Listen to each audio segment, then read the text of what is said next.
Today we talk about what the heck I do or my sales team does during an hour prep time for a sales call, how to get more marketing budget from someone who's willing to pay you more or increase your budget. And we finally get the answer to how many licks does it take to get to the center of a Tootsie Pop.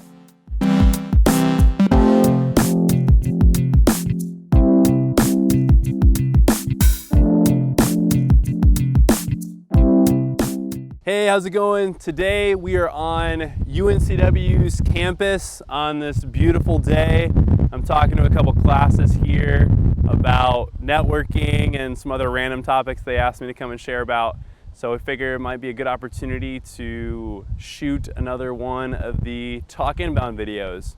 So you guys keep asking all these questions. I keep trying to answer them. So let's get into the questions. Zach asked, what do you do for call prep that takes an hour? Great question, Zach. So really what it comes down to is just being uber prepared. One of the biggest things that we concentrate on is making sure that any direction that the questions go or that the discussion goes during a call, we have the control, which means we can't be surprised with anything. So some of the prep to get to your question, because I talked more to the why do we prep versus the actual question itself. So some of the things that we do during the prep are research down to the individual level. So if there's multiple people on the call, we like to do a lot of research on each person, figure out some of the common hobbies they might have, common interests they might have. Those are pretty standard, I'd say, for most sales operations. We also like to go into detail about the company. You know, what has their website history looked like? What do they prioritize? What do they not prioritize? If you're selling a software, you know, what other complementary software systems are they already using that you can leverage during the call? You know, there's some great tools to scan a website to look at. For your business, I know you're selling a service to someone and you're basically selling them time. So figure out what are some of the things that you can do by taking some of these duties off of their plate that you can do that will let them do and spend their time in areas that they actually really enjoy. So research, you know, what are the hobbies that they like? You know, try to look at their Instagram account and figure out what do they like taking pictures of, or, you know, what do they tweet about on their Twitter? Because then when you're talking in the sales conversation, you can go into it saying, you know, I know that this person loves to sail, but they don't get enough time to sail. So if we could save them some more time by getting them to pay us to do the work that they would be doing, then maybe in the long run, we can actually help convince them that this arrangement is you're paying us so you can go sail more. I know it's really confusing when we're talking about sales and sailing, but those, I'm trying to differentiate the two. So anyway, it could be hiking, it could be mountain biking, you name it.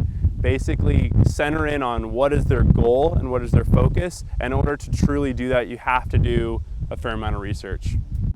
Jackson asked, what would you say to a company decision maker to open their wallet to invest more in marketing? All right, great question, Jackson. So the assumption behind this question is that they are already investing some to begin with.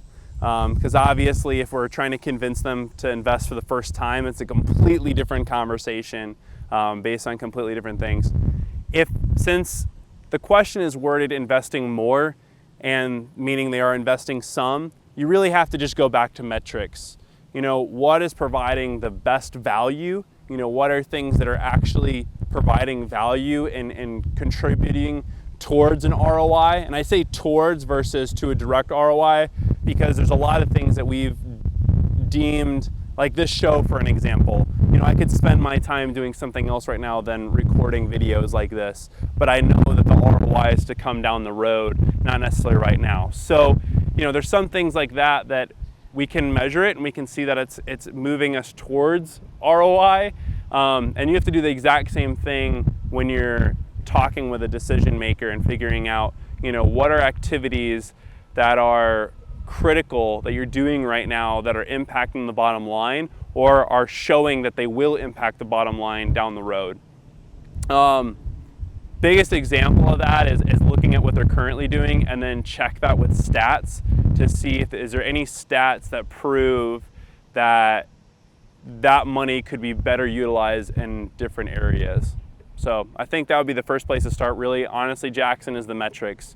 You know, dial into the metrics, look at where those things are going, look at where money is being spent, how it's being utilized, and then figure out, is there a better way to do it in the long run that's going to help the company out to have the best traction moving forward.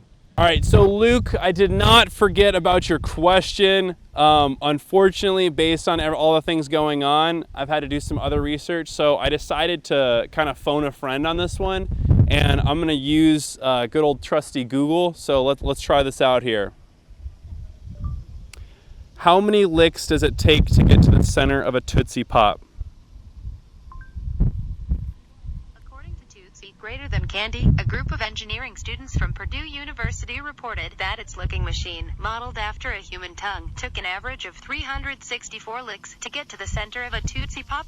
20 of the group's volunteers assumed the licking challenge unassisted by machinery and averaged 252 licks each to the center. So 252 licks, Luke. That is the well-researched answer. All right, guys, this has been really fun to do. One of the things I need in order to keep doing this show is your questions. So if you've watched this show, or this video, or whatever we're calling this, then please submit some of your comments, submit a couple questions. You can use hashtag #TalkInbound. Love to try to figure out some of the questions that you want answered, and the only way I'm going to be able to do that is if you ask them. So ask questions, and I'll try to answer them.